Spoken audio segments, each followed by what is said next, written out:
I attended Sri Lankan memorial service at St Paul's Cathedral on Sunday night, along with various other state and federal parliamentarians, Sri Lankan consular officials, interfaith leaders and other members of the Sri Lankan community.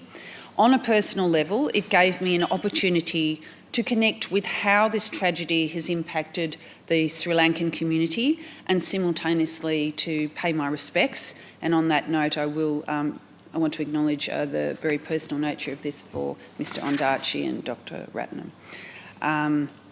As we moved through each of the speakers in the service, I felt that I was being transported to Sri Lanka, grasping the magnitude of this disaster, and also appreciating the many regular community connections continuing in Sri Lanka today across faiths, unified regardless of this extremist position of those who seek to threaten democracy. The domino impact on one family, let alone the hundreds of people connected to any one individual, is profound and will have a lifelong effect on those involved. The fact is, a life cannot be replicated or replaced once brutally removed. I'm incredibly sorry for the people of Sri Lanka and their relatives and friends locally and across the world. Their suffering would be immense and unquantifiable. It is impossible to grasp how anyone can feel such hatred and see no other viable alternative to slaughter than to slaughter.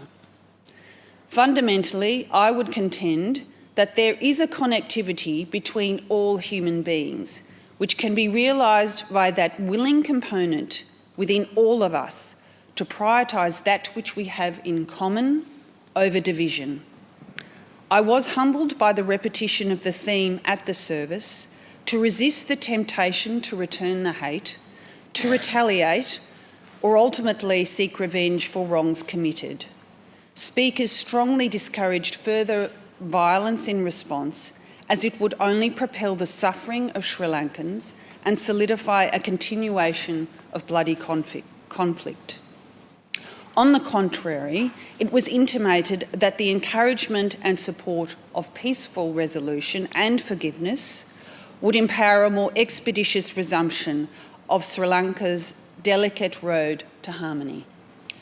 No one person can resolve extreme solutions without each of us doing our bit as human beings to see ourselves in each other. It is not us and them. We may be many faiths or no faith, but we are one humankind.